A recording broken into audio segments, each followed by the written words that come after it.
My name is Naya, and to properly introduce myself, I'd like to say that I'm from Plainfield. Call me annoying, but I want to know that I'm not a Naperville kid. That would be absolutely insufferable in reminding me of that fact. No hate to anyone born and raised here. Or maybe some hate. The environment Napervillians have allowed to prosper here is so defeating and draining and stressful, especially in Yucca Valley High School. I need to make it clear I don't condone the insane pressures and expectations put upon kids here.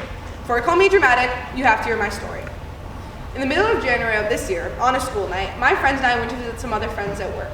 To summarize a long story, the night ended with the three of us having to speak to the police and being out incredibly late. The earliest any of us went to bed that night was 1:30, and we suffered through anxiety-ridden sleep.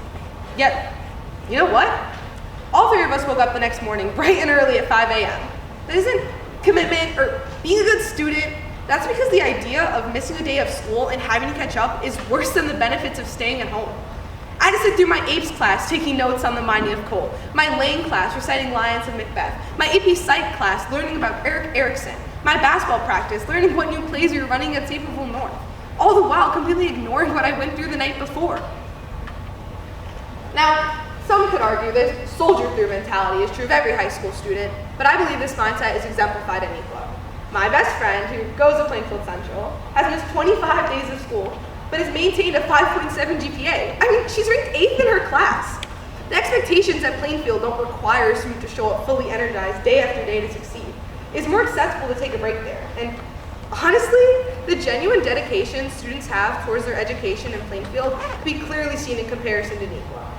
The ideal at Nequa is strive for 5. And during those 5 days, students are expected to be completely involved. Students wake up, go to their morning practice, then their 8 periods, then a club meeting, then go home for hours of homework, just to wake up and do it all over again, from August to May. There's a defense that students given breaks in between, but calling them breaks is generous considering during that time there's a Calc BC test to study for, a physics bridge to build, pages of tales of life and music to read. There's never really a break. When I announced I was moving to Naperville, my Plainfield friends immediately called Nequa a nerdy school with tryhards in both the athletic and academic routes. The school known for its Blue Ribbon Award, Grammy-winning music department, and of course, the state champion, cheer team, speech team, Batman team, dance. I mean, must I go on? Everyone knows the standard, perfection. I don't think anyone wholeheartedly acknowledges what has to go into fitting the Nequa ideals. Yes, there's wellness week and guidance counselors, but it doesn't change what we're expected to achieve.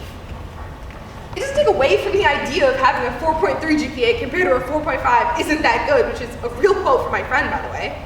It doesn't take away from the sleepless nights symphony kids, the orchestras kids, the speech kids, the basketball kids, what every single kid in Nequa has gone through. It doesn't take away from the endless schedules we're expected to keep. A fourth of the music kids I know are in speech, a fourth are in GAG, a fourth are in AP classes, the remaining fourth are in all 3. But yeah, 1 week out the whole school year promoting taking care of yourself will solve that. Right? And let's be real, how many of those kids in GAG ever go into pursuing a career in politics? They join because it's what everyone else does, and hey, that college application is going to build itself. No one in Naperville is innocent from adding these pressures. The teachers, the families, and most importantly, the students are all guilty. Teachers, sometimes it seems like you overwhelm us intentionally. You lack communication between departments, so there's somehow a math test, English essay, and science practical all within the same 2 days. A lot of us feel trapped in this idea of who we're supposed to be, and as much as this may hurt to hear, a big cause is from our families. So, families, your impact is equally as harmful as anyone else in this building.